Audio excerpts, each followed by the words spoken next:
Queridos irmãos e amigos, a paz do Senhor Jesus, que bom que estamos juntos mais uma vez em uma jornada especial de aprendizado da palavra do Senhor aqui no programa Escola Bíblica Dominical, o seu programa semanal onde aqui estudamos a palavra de Deus através das lições bíblicas da Escola Dominical da CPAD, a Casa Publicadora das Assembleias de Deus no Brasil.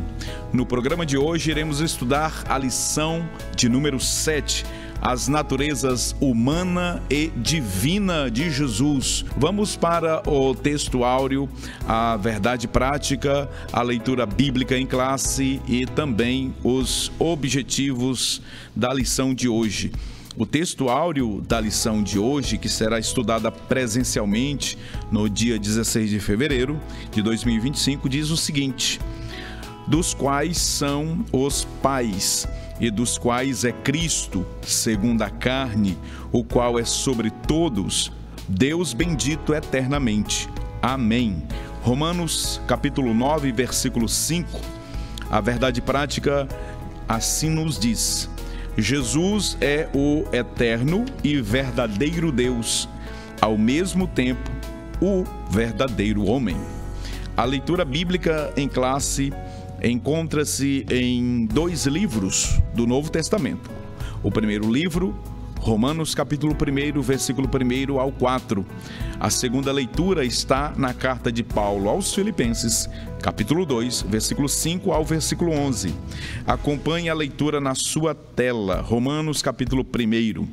Paulo, servo de Jesus Cristo, chamado para apóstolo, separado para o evangelho de Deus, o qual antes havia prometido pelos seus profetas nas santas escrituras, acerca de seu filho, que nasceu da descendência de Davi segundo a carne, declarado Filho de Deus em poder, segundo o Espírito de santificação, pela ressurreição dos mortos, Jesus Cristo, nosso Senhor.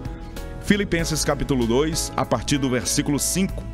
De sorte que haja em vós o mesmo sentimento que houve também em Cristo Jesus, que sendo em forma de Deus, não teve por usurpação ser igual a Deus, mas aniquilou-se a si mesmo, tomando a forma de servo, fazendo-se semelhante aos homens, e achado na forma de homem, humilhou-se a si mesmo, sendo obediente até à morte, e morte de cruz. Pelo que também Deus o exaltou soberanamente.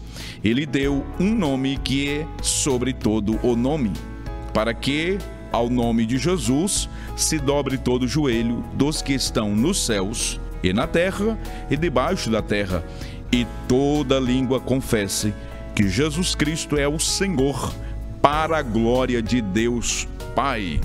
Os três objetivos da lição de hoje: o primeiro é exatamente apresentar o ensino bíblico da dupla natureza de Cristo. O segundo objetivo é mostrar as heresias contra esse ensino, o nestorianismo e o monofisismo. E o terceiro objetivo é identificar o perigo dessas heresias hoje. Neste bloco, no primeiro bloco do programa, nós vamos estudar o ensino bíblico da dupla natureza de Jesus, aquilo que a teologia chama de união hipostática de Cristo. O primeiro ponto, descendência de Davi, segundo a carne, conforme Romanos capítulo 1, versículo 3. O segundo ponto, declarado Filho de Deus em poder, versículo 4 da carta de Paulo aos Romanos. O terceiro subtópico, o antigo hino cristológico, conforme está fundamentado em Filipenses capítulo 2, versículos 5 e 6. Glória a Deus por mais uma maravilhosa lição. Estamos neste trimestre estudando em defesa da fé cristã e a cada semana um tema maravilhoso, também desafiador. estamos diante de temas que exigem dos professores de escola dominical um pouquinho mais de esforço, de pesquisa, para que possam apresentar uma aula maravilhosa e excelente aos seus alunos. Obrigado por você estar conosco. Nós estamos entrando no ar pela TV Kairos e também pela internet, no YouTube. Nesta plataforma, você pode nos ajudar a divulgar o reino de Deus, curtindo, comentando, compartilhando o link deste programa e também se inscrevendo no canal se você ainda não é inscrito. Nós temos alcançado muitos irmãos em várias partes do país e nós queremos agradecer a Deus pela companhia e audiência de todos. Irmãos de São Paulo têm entrado em contato conosco, do Pernambuco, pastor Elias, pastor Davi, pastor Leno, irmãos do Mato Grosso, de Rondônia, do Maranhão, aqui irmãos de cidades próximas no estado do Pará e também aqui na nossa grande cidade. Aproveita esse momento que você está nos assistindo e diga nos comentários de onde você está nos vendo. Deixe seu comentário aí. Para comentar esta lição de hoje, mais uma vez estamos recebendo aqui o pastor Elias Gomes, o pastor Davi Arruda e o pastor Lucileno Cavalcante. Pastor Elias, a paz do Senhor Jesus, seja mais uma vez muito bem-vindo. Mais uma lição desafiadora, pastor Elias. Senhor, pastor Epaminondas, pastor Davi Arruda, pastor Lucileno Cavalcante e todos os nossos irmãos que estão aí sempre nos assistindo. Como o senhor falou, esta lição é um tanto quanto desafiadora, uma vez que nós estaremos estudando aquilo que na mente de muita gente dá uma espécie de nó, se a pessoa não procurar colocar as lentes espirituais e observar o texto das Escrituras Sagradas na direção do Espírito Santo, a pessoa nunca vai conceber a junção, a união, na verdade, dessas duas naturezas. E aí nós devemos observar que os detalhes são pequenos, a diferença é mínima entre aquilo que é legítimo e aquilo que não é legítimo, entre aquilo que é uma doutrina bíblica e aquilo que é, na verdade, uma heresia. Portanto, eu creio que este momento, pastor Epaminondas, é um momento de aprendizado e nós queremos, de alguma forma, contribuir mais uma vez em todos os ambientes que nos cabe ou cabe a nossa discussão neste momento. Diante desses temas desafiadores e difíceis, essa semana eu ouvi um termo interessante: inteligência humilhada. Devemos humilhar a nossa inteligência e submeter-nos ao senhorio soberano do nosso Senhor, para entender a sua palavra. Pastor Davi Arruda, para o Senhor Jesus, seja mais uma vez muito bem-vindo. Vamos hoje analisar, pastor Davi, mais duas heresias, o nestorianismo e também o monofisismo, que ainda também estão nos nossos dias aí dando trabalho, pastor Davi. Amém. Pai do Senhor, pastor Epaminondas, pastor Elias, pastor Leno, a todos que estão nos ouvindo e assistindo neste momento. Pastor, como muito bem disse o pastor Elias, nós estamos diante de uma lição desafiadora. Nós estamos pedindo graça e direcionamento do Espírito Santo para conseguirmos aí, de forma clara, ajudar os alunos da EBD. Muito bem. Pastor Leno Cavalcante, seja mais uma vez muito bem-vindo, meu amado, para a gente comentar esta preciosa lição, onde a palavra-chave, pastor Leno, é natureza. Nós vamos hoje trabalhar com as duas naturezas em uma única pessoa de Jesus. Seja bem-vindo, pastor. A paz do Senhor, pastor Epaminondas, pastor Elias, pastor Davi e a todos os nossos irmãos também que acompanham o programa. Realmente é uma lição que nos apresenta e nos aprofunda um pouco mais sobre a pessoa de Cristo, sobre quem é Cristo. E é importante nós, como a própria palavra de Deus ela nos declara, que nós devemos crescer no conhecimento do Senhor e nos aprofundar a respeito de quem é Jesus, para que nós possamos anunciar a pessoa bendita do nosso Salvador. Muito bem, pastor Elias, vamos iniciar os comentários. Pastor Elias Gomes, o primeiro tópico da lição, o pastor Ezequias Soares nos traz o texto bíblico de Romanos e de Filipenses, para fundamentar aquilo que nós cremos, professamos e ensinamos conforme a nossa confissão de fé, o ensino bíblico da dupla natureza de Jesus. Lá no Concílio de Nicéia, em 325, a cristologia ela foi estabelecida, foi consolidada. Já em 381, a discussão era a Trindade, e lá também ficou estabelecido. Ocorre, pastor Elias, que no ano 451, uma nova controvérsia surgiu na história da igreja, que era a discussão sobre a dupla natureza de Jesus. E agora nós vamos, nesse primeiro ponto da lição, pastor Elias, trabalhar o texto bíblico que fundamenta a nossa crença, não é? Depois a gente vai entrar nas heresias propriamente ditas. Fale, pastor Elias, sobre descendência de Davi segundo a carne. O que Paulo quis dizer com isso, pastor Elias? Muito bem, pastor Epaminondas, pastor Leno, pastor Davi Arruda.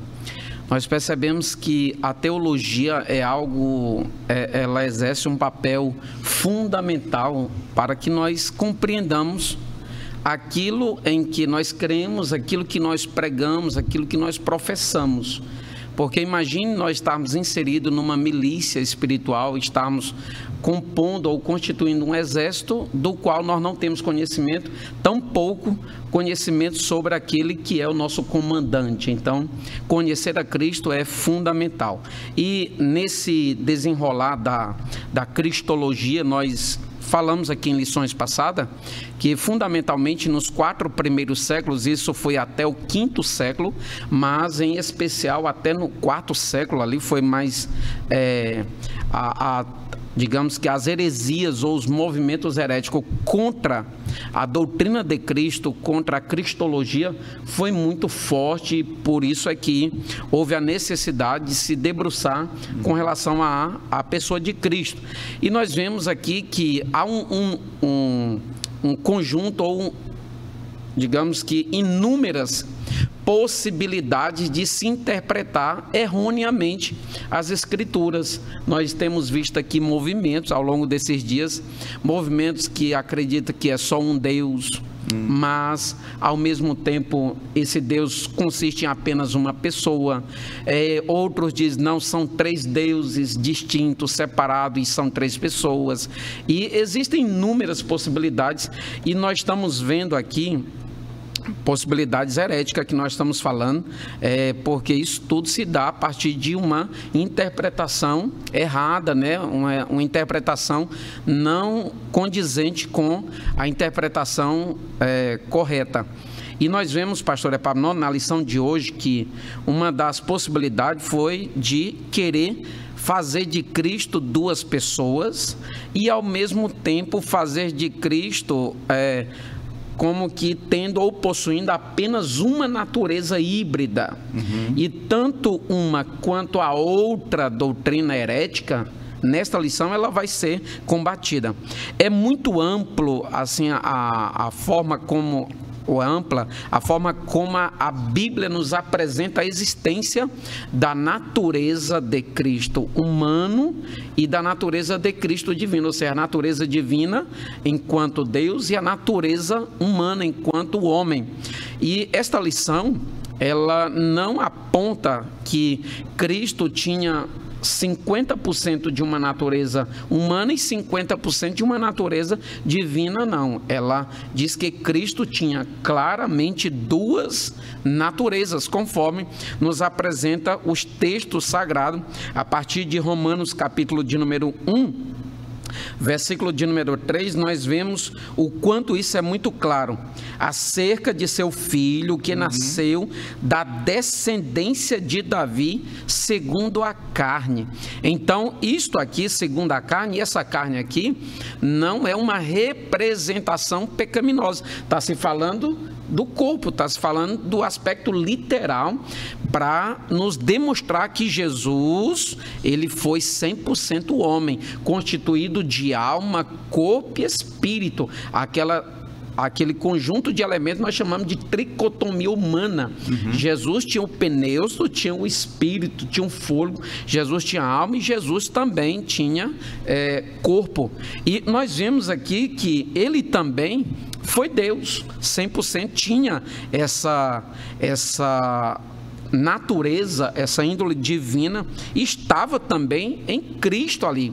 Nós vemos que nele habitava toda a divindade, ou a plenitude de toda a divindade corporalmente em Cristo. Então, nós por vezes temos falado aqui aquilo que o pastor Ezequias evidencia, que a todo custo as pessoas querem fazer com que a Bíblia esteja errada, sendo que ela apresenta inclusive genealogia, porque houve ao longo desses 4 e digamos que dos 5 primeiros séculos da história da igreja, há quem se levantou que Cristo era totalmente homem, há quem se levantou e afirmava contundentemente que Cristo era totalmente Deus, mas a questão não é que era totalmente homem ou totalmente Deus, o erro está em afirmar que era apenas totalmente homem ou apenas totalmente Deus, enquanto que a Bíblia deixa muito claro que Cristo era tanto um quanto o outro ao mesmo tempo. Isso é uma manifestação, claro, resultado da sobrenaturalidade. Isso foi resultado da vontade de Deus. Então, nós, repetindo aquilo que nós falamos inicialmente, as coisas espirituais, elas se discernem espiritualmente. Enquanto eu não colocar os óculos da compreensão espiritual, eu jamais estarei habilitado a compreender essa união hipostática, que é a união das duas naturezas de Cristo. Portanto, a união hipostática é justamente isso. É a doutrina que descreve a união, né, dessas duas naturezas que são distintas, porém elas estão inseparáveis, elas existem e não é uma fusão, porque a fusão é quando você, de 2 elementos ou mais, você constitui um só. Aqui não se está tratando de fusão, está se tratando de união. É perceptível a diferença entre uma e outra, porém elas estão num caráter inseparável. Quando nós estudamos química, pastor Leno, você lembra? Muito provavelmente que a gente estuda as misturas, os elementos que são miscíveis e os immiscíveis. Eu lembrei-me que os miscíveis, quando você junta-os, eles não só estão unidos, mas eles entram num estado de fusão e tornam-se apenas um. Você não percebe nenhum outro de forma separada. Não é o que acontece aqui. Agora, existem os elementos immiscíveis, por mais que eles estejam unidos, está perceptível a diferença de um para com o outro. É o que acontece na união hipostática. É uma união e não uma fusão. Muito bem. Pastor Davi Arruda, no versículo 3, o apóstolo Paulo menciona tanto a natureza divina, quando ele se refere a Jesus como filho, o F com F maiúsculo, e quando ele se refere à humanidade, descendência de Davi. Mas no segundo tópico, no segundo item do primeiro tópico, pastor Davi, fale sobre essa declaração de filho de Deus em poder feita pelo apóstolo Paulo. Muito bem, pastor Epaminondas. Embora essa união hipostática, essa doutrina seja uma doutrina de difícil compreensão, nós temos que ser sinceros a isso, muito embora seja difícil, mas a Bíblia trabalha muito bem ela, e principalmente o apóstolo Paulo dentro do capítulo 1, ele trabalha muito bem as naturezas, tanto a divina quanto a humana de Cristo. Então, quando ele diz que Jesus foi declarado Filho de Deus em poder, ele está apontando para a divindade de Cristo. E ele reforça isso ainda mais quando ele diz que Cristo é o nosso Senhor. Enquanto ele trabalha essa questão da divindade, ele também fala que ele é da descendência de Davi. Ou seja, mostrando que ele é o Deus soberano, mas ele é homem, perfeitamente homem e perfeitamente Deus. E analisando isso, nós temos que ter um certo cuidado, e o pastor Elias, ele falou muito bem, como algumas pessoas que anulam uma ou outra natureza de Cristo. E a gente percebe, pastor Epaminondas, quando se tem uma errônea ou uma errada interpretação, né, de Marcos capítulo 13, verso 32, eu acredito que é um dos versículos que mais tem dificuldade na interpretação, quando diz: mas daquele dia e hora ninguém sabe, nem os anjos que estão no céu, nem o Filho, senão o Pai. Aqui eles tentam anular a natureza divina de Jesus, dizendo: olha, ele não sabe o dia, então ele não tem os atributos de Deus, logo ele só é homem.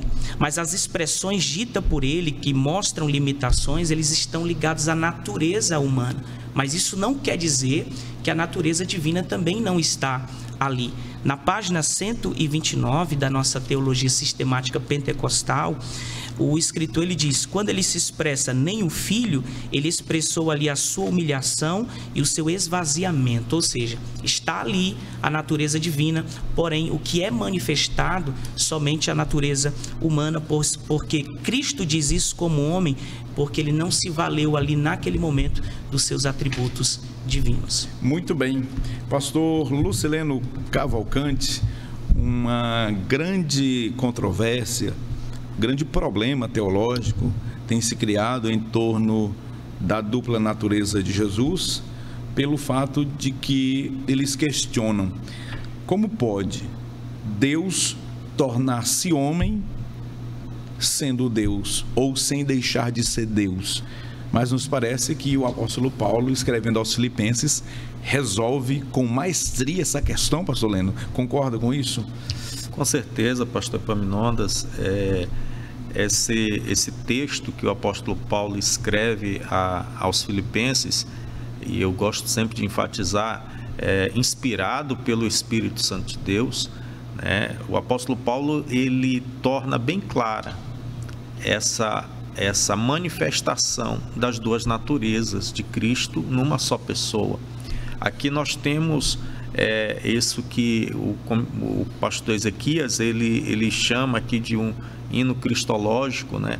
Alguns entendem até que esse hino realmente era entoado, era cantado na igreja primitiva, evidenciando essa humildade de Cristo, essa humilhação de Cristo.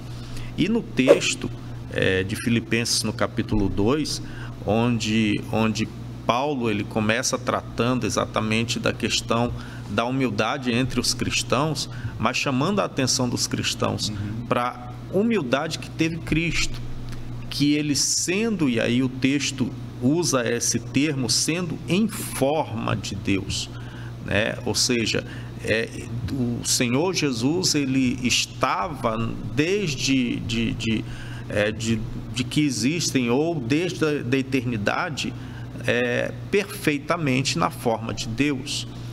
E é interessante isso porque no Antigo Testamento ainda não era manifestado quem era Cristo, mas agora, e aí Paulo ele apresenta essa pessoa que lá no Antigo Testamento não estava manifestada, agora ele se manifestou.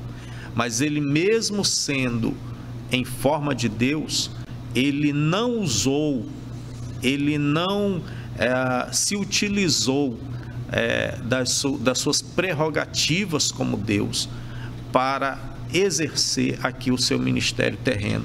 E aí o texto, Paulo ele diz no versículo 7 que ele aniquilou-se, e esse termo ele é muito importante porque no original trata do esvaziamento. Esse esvaziamento não é o esvaziamento da divindade de Cristo, mas sim da sua, de forma voluntária, ele abrir mão dos seus direitos, de tudo aquilo que o Senhor, enquanto estava no céu, na eternidade, ele usufruía, mas ele, para exercer e para ser este sacrifício perfeito, ele vem, encarna na forma de homem, mas continua sendo Deus. E numa só pessoa, Jesus, ele então toma a forma de homem, toma a forma de servo, para que pudesse ir até o momento da cruz, ou seja, aquele momento em que ele vai pagar o preço pela humanidade. Então, Paulo aqui, ele neste capítulo 2, ele traz aqui essas duas naturezas de Cristo, mas sempre demonstrando que é uma só pessoa. E eu achei interessante também aqui na teologia sistemática do Eurico Bergstein, algumas observações que ele faz a respeito dessa operação das duas naturezas de Cristo, né, na sua encarnação, no seu ministério terreno. Ele diz, por exemplo, que Jesus, ele nasce com toda a humildade, como homem, na sua natureza humana. O seu nascimento, ele foi igual a qualquer pessoa, o seu nascimento. E como homem ele nasceu ali, todos conhecem a história do nascimento de Jesus, mas como Deus, ele recebe adoração. Diz a palavra de Deus que uma multidão de anjos celebram o nascimento de Jesus como Deus. Como homem, Jesus ele foi batizado nas águas para cumprir a justiça, mas como Deus, o Pai diz: este é meu filho amado. Que maravilha, que profunda essa explicação do querido pastor Eurico. Muito bem, vamos sintetizar este primeiro bloco do programa. Hoje aqui aprendemos que o Senhor, ele é declarado da descendência de Davi segundo a carne, mas também no mesmo versículo aprendemos que ele é filho de Deus em poder, portanto, configurando as duas naturezas de Cristo na sua pessoa bendita. Nós vamos para o nosso primeiro intervalo. Quando voltarmos, nós iremos trabalhar as heresias contra o ensino bíblico da dupla natureza de Jesus. Em instantes estaremos de volta. Até já.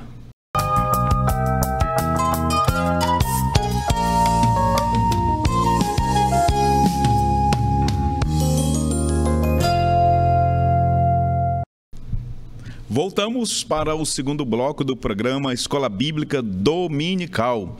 Hoje estamos estudando, analisando a lição 7 da classe de adultos com o tema As Naturezas Divina e Humana do Senhor Jesus. Neste bloco do programa, nós vamos falar sobre as heresias contra o ensino bíblico da dupla natureza de Jesus. No bloco anterior, nós aprendemos biblicamente, com base nas Escrituras, sobre a dupla natureza, e agora nós vamos refutar as heresias. E aqui, o pastor Ezequias Soares nos apresenta 4 pontos importantes. O primeiro, quem foi Nestório? O segundo, nestorianismo. O terceiro, monofisismo. E o quarto ponto, o concílio de Calcedônia. Pastor Elias Gomes, vamos comentar estes 2 primeiros itens aqui. Fale sobre quem foi, né, o Nestório ou Nestor, alguns assim o chamam, e também sobre o nestorianismo, aquilo que ficou conhecido como a heresia do nestorianismo. O pastor Elias diz que Nestor foi um grande teólogo, não é? Exatamente, pastor Epaminondas, pastor Leno. Nós percebemos, pastor Epaminondas, que ao longo desses primeiros séculos, como falamos inicialmente, na medida que o surgindo essas controvérsias e o surgindo essas interpretações um tanto quanto equivocadas ou errôneas quanto às Escrituras ou quanto à doutrina de Cristo, surgiram também os concílios que o senhor já acabou de falar, sobre o de Nicéia em 325, tratar sobre a pessoa de Cristo, portanto, mais propriamente de caráter cristológico, depois o outro para tratar sobre a Trindade. E aí nós vemos aqui que antes surgiu também o de Éfeso, né? O de em 431, mas depois o de Calcedônia, que foi em 451 propriamente. E nesse de Calcedônia, de forma absoluta, a doutrina de Nestório, que foi levantada aparentemente até com aspectos de poder, assim, doutrinariamente falando, mas ela foi, digamos que, abafada e foi considerada como herética. Nós primeiro precisamos saber, como o próprio pastor Ezequias, ele apresenta aqui, é sobre a pessoa de Nestor, ou Nestório, né, como ele era chamado. Foi um bispo de Constantinopla, muito provavelmente entre 428 e 431, ele nasceu nesse período, basicamente. E ele, toda essa ideia nestoriana, ela surgiu a partir de uma posição que ele tomou contra a ideia doutrinária defendida pela igreja, que inclusive foi levantada por Cirilo de Alexandria, né, uma outra figura da igreja, muito conceituada, que eles defendiam a terminologia de Theotokos, que era a forma como Maria era chamada, ou seja, a mãe de Deus. Em outra interpretação pode ser chamada de a portadora de Deus.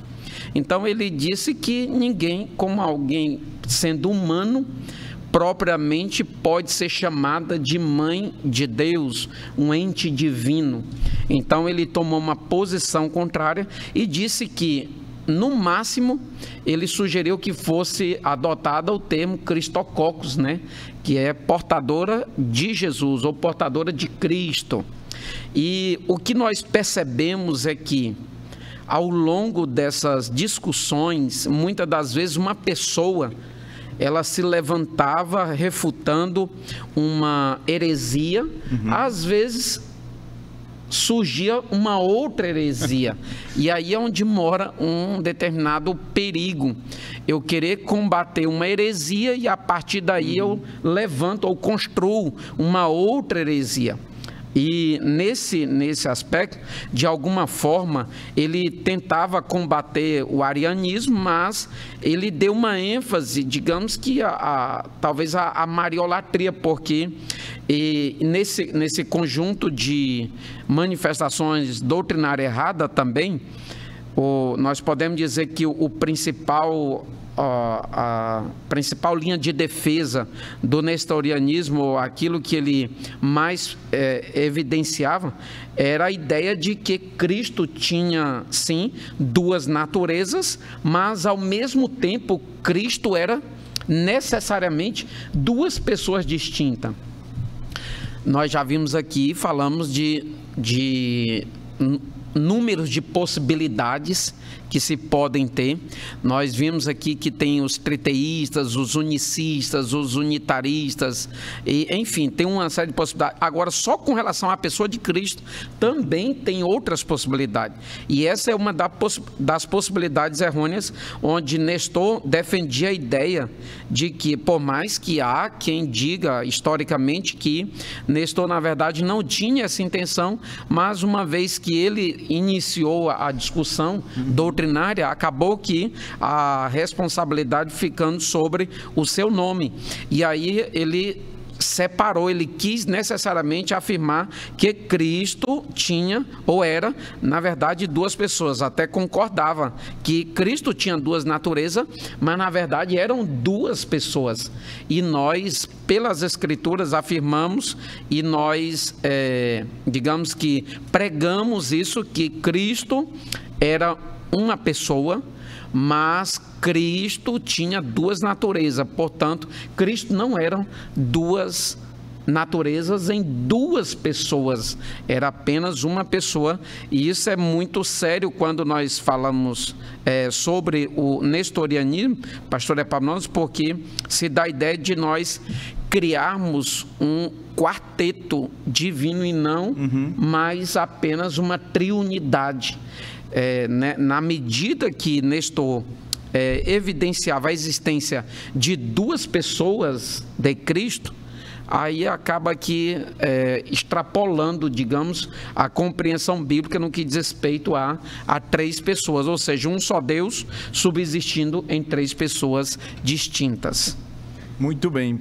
Pastor Davi Arruda, e quanto agora a este terceiro subtópico, o monofisismo? É mais uma expressão que não é do nosso cotidiano, né, do púlpito, né, pastor Leno? Os nossos irmãos E também até na escola dominical é um termo, é uma terminologia que não é muito comum. Ouvimos essas expressões, não é, pastor Elias, lá na escola teológica, não é, pastor Davi, quando nós estamos ministrando lá, aí obrigatoriamente nós temos que ensinar esses termos. Já na igreja são termos um tanto quanto raros. Mas aqui, pastor Davi, explique-nos o que significa esse termo monofisismo e essa doutrina que surgiu lá no quarto século. Pastor, dentro das doutrinas que a gente vem trabalhando acerca da heresia, eu acredito que o monofisismo é uma que tem uma dificuldade de posicionamento, né? Porque enquanto as outras heresias, umas diz, não, ele só é Jesus, ele só foi homem, outras, não, ele só foi Deus, negando essas duas naturezas, eles não. Eles acreditam que não é um nem o outro. Ele é uma fusão das duas naturezas. Tem até dificuldade de substanciar isso com o texto bíblico, né? Perfeito. É uma fusão, ou seja, ele é uma espécie de natureza híbrida. Ele não é Deus e ele não é homem.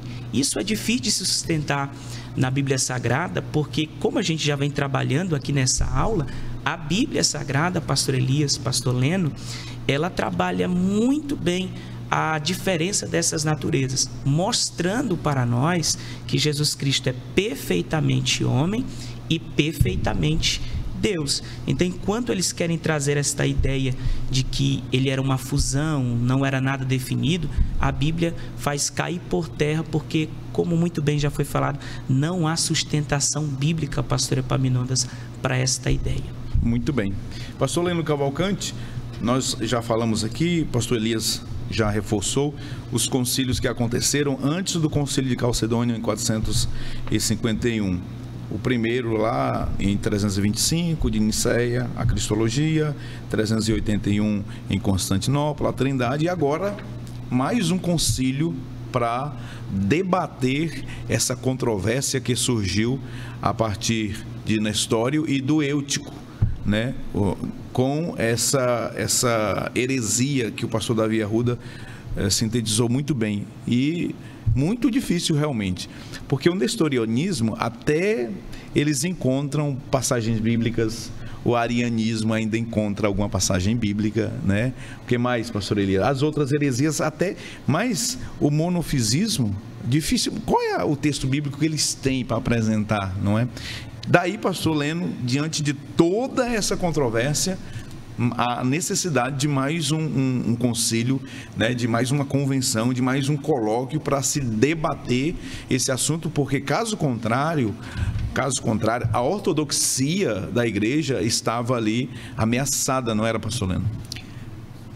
Pastor Epaminondas, o senhor colocou muito bem a questão da necessidade de haver um posicionamento da igreja, naquele princípio ainda, a igreja ainda nos seus primeiros séculos de existência, e é importante a gente destacar isso, que no período em que esses concílios foram convocados, não havia a abundância de literatura teológica que nós temos hoje. Então a igreja, ela sofreu no princípio da sua história com o surgimento dessa, como disse aqui o pastor Elias, dessa infinidade de heresias que se levantavam, cada uma tomando um caminho diferente, e havia necessidade de se voltar para as Escrituras. E nós, nessas lições, estamos falando muito sobre concílio, o senhor exemplificou muito bem aí a questão, a similaridade com a convenção. Seria mais ou menos isso, a reunião, né, dos bispos, que eram os pastores daquelas igrejas, para estudarem a palavra de Deus em oração e buscando a direção de Deus para um posicionamento sadio e definição de um conceito daquela doutrina que estava sendo atacada. Então, a cristologia sofreu no início da igreja esses ataques, e por isso a realização dessas convenções, dessas reuniões dos pastores daquelas igrejas. E o concílio de Calcedônia, ele traz exatamente essa definição da união dessas duas naturezas, da existência das duas naturezas, e da união dessas duas naturezas de Cristo numa só pessoa. E no próprio texto da lição traz aqui um trecho da declaração do Concílio de Calcedônia. Ele diz assim: as propriedades de cada natureza permanecem intactas, concorrendo para formar uma só pessoa e subsistência, não dividindo ou separando em duas pessoas, mas um só e mesmo Filho unigênito, Deus Verbo, Jesus Cristo, o Senhor. Ou seja, essas duas heresias elas foram refutadas, e é importante também a gente dizer que a partir desse concílio, lá no ano de 451, a cristologia ela ficou definida. E já se passaram aí 15 séculos depois desse concílio, e nós temos a mesma definição de fé.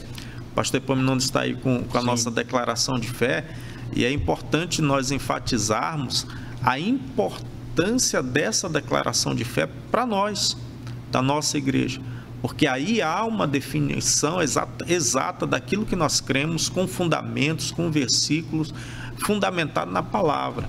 E todo crente, todo professor de escola dominical tem que ter uma declaração de fé, para que nós venhamos estar orientados dentro daquilo que nós cremos realmente, e mantermos de forma sadia aqueles a quem Deus nos colocou para ensinar, para pastorear. Então, aquilo que a igreja lá no passado ela tinha de necessidade de haver um posicionamento, hoje também nós temos essa mesma necessidade. Muito bem. Como disse o pastor Leno, eu estou aqui com a nossa declaração de fé, e na página 220 nós temos o Credo de Calcedônia. A nossa declaração de fé, ela nos traz os credos que nós chamamos de credos ecumênicos, que é comum ao cristianismo, né? As denominações que professam o Senhor Jesus Cristo. Uma declaração de fé, para você que talvez esteja se perguntando o que é uma declaração de fé. A declaração de fé é um documento oficial de uma denominação que contém as interpretações autorizadas daquela denominação ou daquela igreja. Portanto, aqui nós temos as interpretações oficiais da Assembleia de Deus no Brasil e também no mundo. Aqui, portanto, nós temos o que nós cremos, o que nós professamos e o que nós ensinamos acerca da dupla natureza de Jesus. E aqui na página 220, o Credo de Calcedônia diz o seguinte: eu até recomendo, professor de escola dominical, se você tem a declaração de fé, leve ela todas as aulas para a escola dominical. O pastor Leno já enfatizou isso aqui. Se você não tem, procure na internet, imprima o Credo de Calcedônia e leve e leia aos seus alunos, para você ter uma noção, não é, pastor Leno, pastor Davi, pastor Elias, que para chegar a esse texto aqui, a esse documento, foram muitos bispos, teólogos estudando e muito tempo analisando essa heresia, essa controvérsia que surgiu, para então eles construírem esse texto, esse documento que eu vou ler rapidinho aqui. O Credo de Calcedônia: fiéis aos santos pais, todos nós, perfeitamente unânimes, ensinamos que deve confessar que nosso Senhor Jesus Cristo é o mesmo e único Filho, perfeito quanto à divindade e perfeito quanto à humanidade, verdadeiramente Deus e verdadeiramente homem, constando de alma racional e de corpo consubstancial ao Pai, segundo a divindade, e consubstancial a nós, segundo a humanidade, em todas as coisas semelhantes a nós, exceto no pecado. Olha só que coisa maravilhosa, que definição profunda.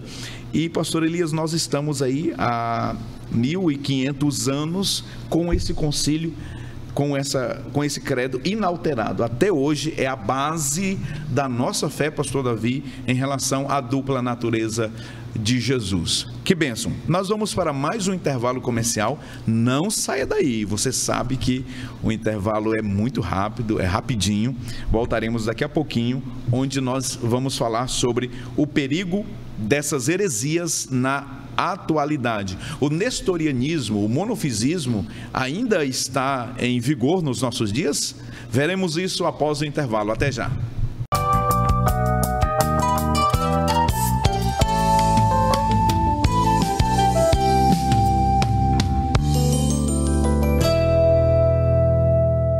Estamos de volta com o terceiro e último bloco do programa Escola Bíblica Dominical. Queremos agradecer a Deus por sua vida, por sua companhia. A sua participação aqui é muito importante para nós. A sua companhia também é muito relevante.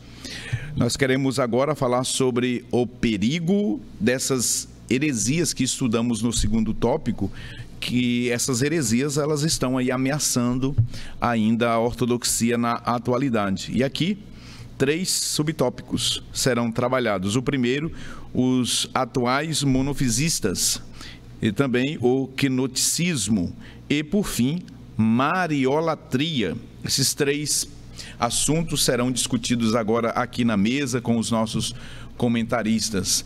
Nós queremos pedir a sua participação. Se você está pela internet, se você está pelo YouTube, esta plataforma que tem alcançado a muito, se você está pelo celular ou no computador ou qualquer outro aplicativo que possa comentar, pedimos a você agora, deixe nos comentários de onde você está nos assistindo. Nós vamos responder você, tá bom? Nós aqui iremos ter o cuidado de deixar também uma mensagem a você. Pastor Elias Gomes, vamos falar agora sobre os perigos dessas heresias na atualidade. Nós falamos sobre o nestorianismo, não é? E o monofisismo, que nasceram lá no 5º século, foi debatido esse tema lá no concílio de Calcedônia, e a conclusão é de que se trata de 2 terríveis heresias, mas, contudo, elas estão aí, pastor Elias, em pleno vigor. Fale aí sobre os modernos, os atuais monofisistas. Já vimos aqui, pastor Epaminondas, em outras lições, inclusive numa fala do próprio comentarista, o pastor Ezequias, sobre a forma ou mecanismo como essas heresias se manifestam na atualidade, com a mesma essência, com as mesmas intenções, providas dos mesmos propósitos, porém com uma roupagem atual, disfarçada, travestida, diferente, portanto mais moderna, para se, digamos que, tornar mais atraente e se enquadrar dentro da era que nós estamos. Há um importante ministrante com uma determinada feita, eu ouvi dizer: você e eu devemos conhecer o tempo em que nós estamos. É importante. Pastor Gesiel Gomes, ele disse: eu e você devemos conhecer o tempo em que nós estamos. O que caracteriza a nossa realidade, o tempo no qual nós estamos. Ele está falando de época, de era, está falando dessa situação. Então, essas heresias, elas, dada a sua subjetividade, elas não são fáceis, muitas das vezes, de ser interpretada, muitas das vezes de ser discernida ou detectada, por assim dizer.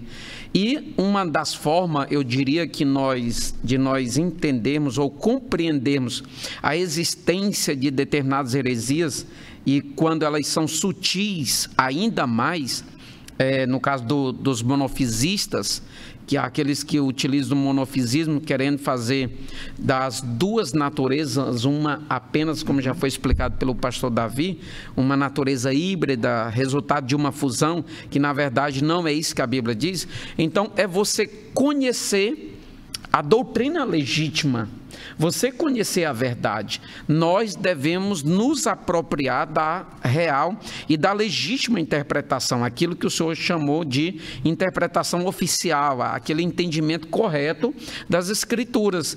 Uma vez que eu estou apropriado do conhecimento legítimo daquilo que a Bíblia fala, eu comparando, eu posso ver a distinção, eu posso ver claramente a diferença. Então, a diferença, ela está numa linha muito fina, muito tênue, muita pouca coisa para nós procurarmos discernir e detectar essas sutilezas. Tendo isso em vista, pastor Epaminondas, é que o apóstolo Paulo escreve em 1 Timóteo, capítulo de número 3, versículo 16, dizendo o seguinte: e, sem dúvida alguma, grande é o mistério da piedade. Aquele que se manifestou em carne foi justificado em espírito, visto dos anjos, pregado aos gentios, crido no mundo e recebido acima na glória.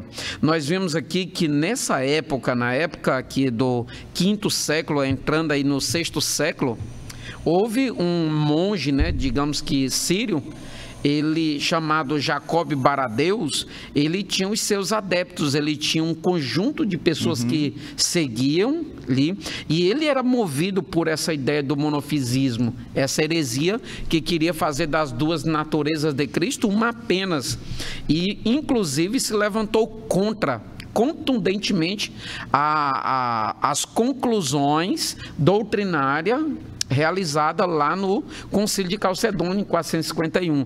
Então, ele foi contra, não aceitou, os seus adeptos, inclusive os delegados da Síria, não assinaram as conclusões declarativas ali realizadas naquele colóquio, naquele concílio, e com certeza isso se espalhou com o passar dos anos, e hoje o pastor Ezequias inclusive disse que hoje isso pode ser traduzido nas igrejas ortodoxas cópticas, de Armênia, nas Abissínia, jacobitas, assim chamado por causa de Jacob, esse monge que deu a ideia de levantar-se contra as conclusões realizadas no Concílio de Calcedônia. E por aqui nós percebemos que em cada uma dessas linhas interpretativas monofisistas existem inúmeras ramificações, subdivisões. Isso aqui é um universo de segmentos religiosos que cativam as pessoas, mas que no cerne das suas declarações, das suas doutrinas, existem essa ideia monofisista de querer fazer uma fusão das duas naturezas de Cristo. Portanto, não é tão fácil de se interpretar, dada a sua subjetividade. O melhor caminho é conhecer a verdade, permanecer naquilo que nós aprendemos desde a nossa meninice, como falou o apóstolo Paulo a Timóteo.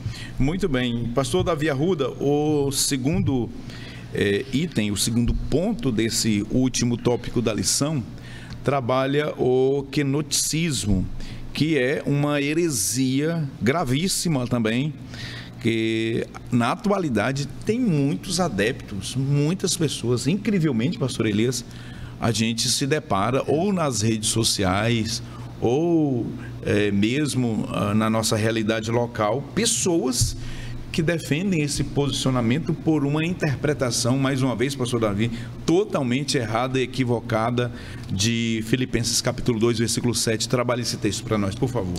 Perfeito, pastor. O quenoticismo, que vem do verbo grego keno, que significa esvaziar, eles têm como base para defender a sua heresia, a sua falsa doutrina, Filipenses capítulo 2, verso 7, como muito bem disse o pastor Epaminondas, por conta de uma interpretação equivocada. Porque eles entendem que Jesus como homem, quando Paulo diz que ele se esvaziou, ele está se esvaziando da sua divindade. E olha como isso é perigoso, como a gente já vem trabalhando aqui.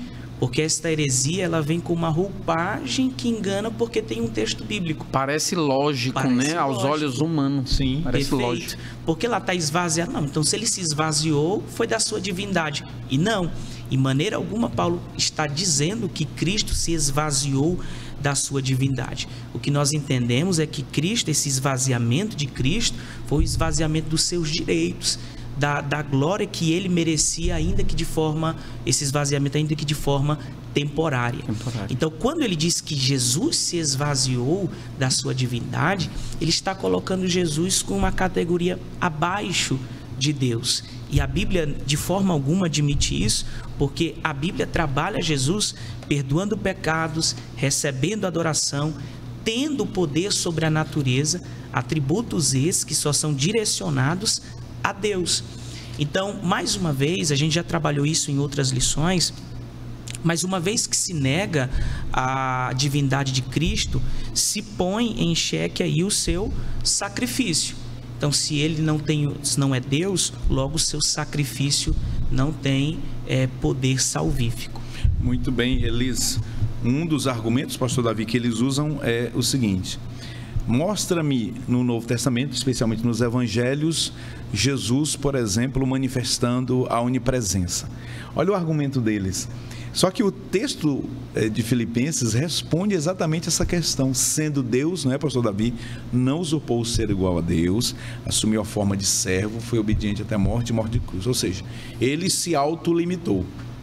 E somente, pastor Elias, um Deus que é onipotente pode se autolimitar.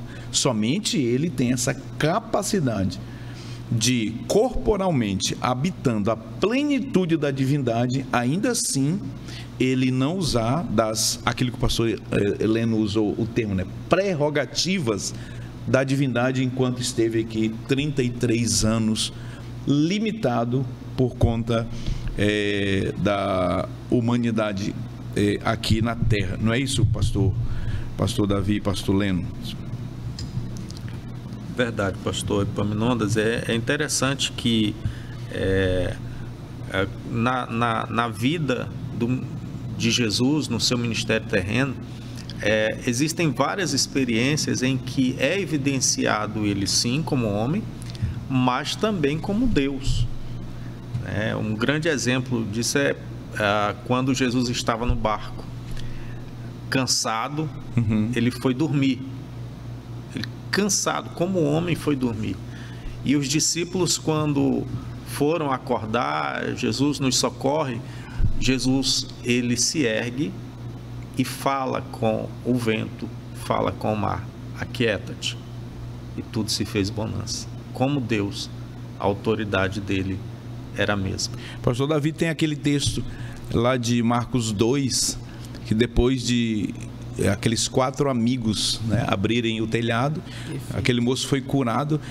A conclusão daquele texto, pastor Davi, Jesus perdoando pecados, ali é claramente o quê? A divindade de Jesus. A divindade de Jesus é manifestada ali quando ele mostra o seu atributo de perdoar pecado, ou seja, como Deus, ele pode purificar alguém do mal que o pecado ocasionou. Ele mesmo fez a pergunta, não foi? Quem pode perdoar pecado senão Deus? E ninguém conseguiu responder. E nós vimos, pastor Epaminondas, que o propósito do Senhor em abrir mão temporária e voluntariamente dos atributos da sua divindade era justamente para tornar a obra mais eficaz aos olhos dos homens. Imagine uma vez ele morrendo, ele sendo sacrificado com os atributos divinos manifestados ali. Aí ele diz: mas assim é muito fácil morrer de forma onipotente, de forma onisciente, de forma onipresente, entre outros atributos.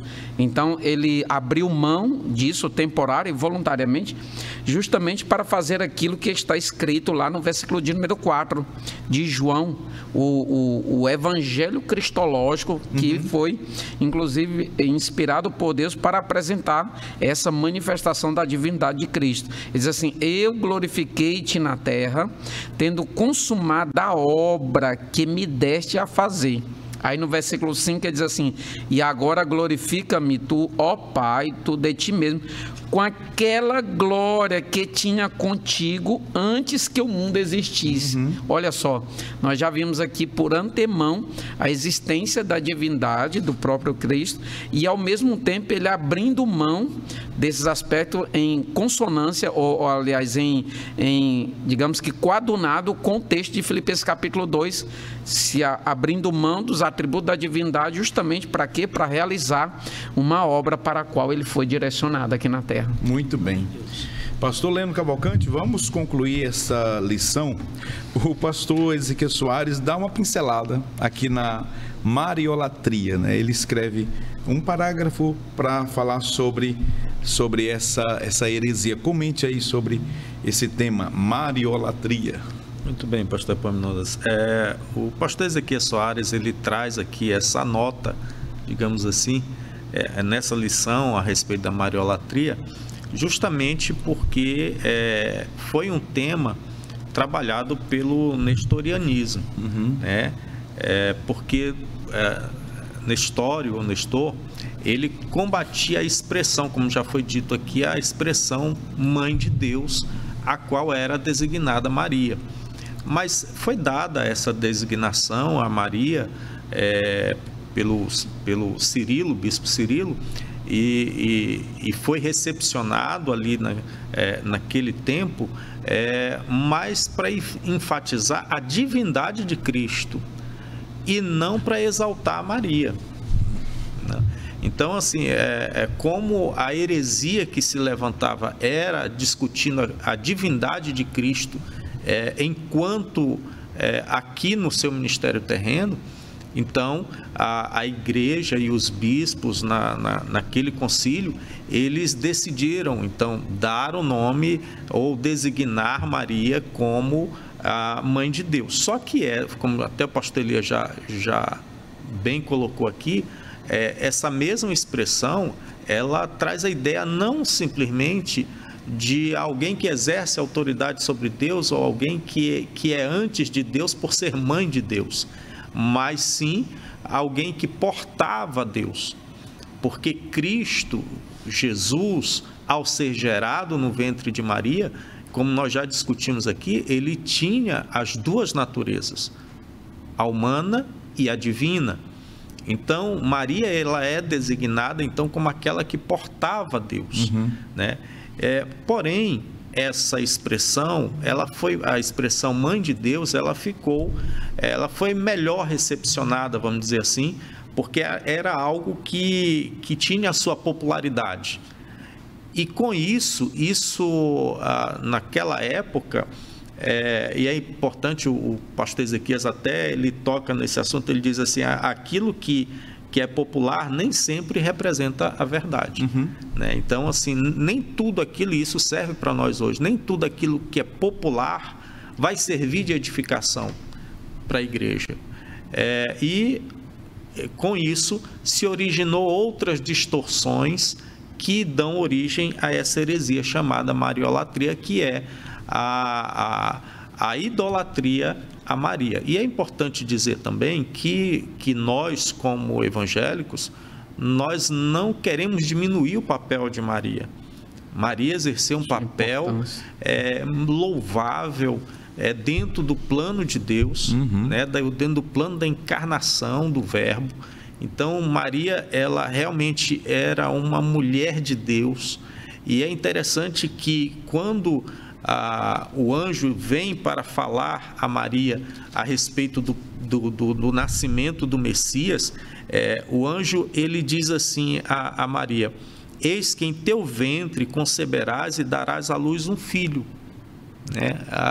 Um ser humano, e por-lhe-ás o nome de Jesus, e este será chamado Filho do Altíssimo, já diferenciando e destacando a divindade de Cristo. E o Senhor Deus lhe dará o trono de Davi, seu pai.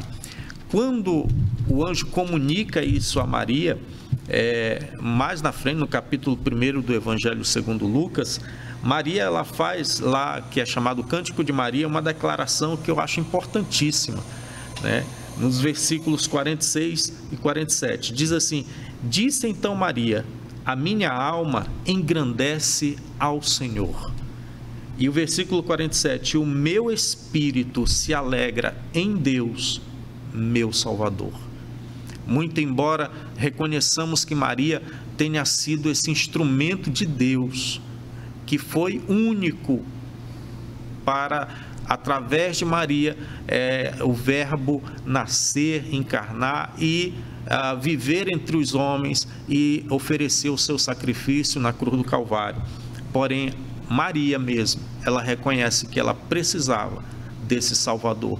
E precisando desse Salvador, significa que ela reconhecia quem ela era diante daquele que estaria no seu ventre, Jesus, o Salvador. Muito bem, maravilha. Pastor Elias Gomes, pastor Davi, acredito que é irretocável a fala do nobre pastor Leno, não é, pastor Elias? Com certeza, pastor Epaminondas. E nesse mesmo texto, de alguma forma, até apresentou já a divindade, filho de Deus, e a humanidade de Cristo, filho de Davi. Novamente a Bíblia fazendo uma reafirmação da dupla natureza do Filho de Deus, Jesus Cristo. Muito bem, que bênção. Chegamos ao final de mais um programa Escola Bíblica Dominical. Louvamos a Deus por sua vida, por sua companhia conosco até agora. Deus te abençoe. Que o Senhor faça prosperar toda obra das suas mãos. E a terra que tu colocares o teu pé seja abençoada em nome de Jesus.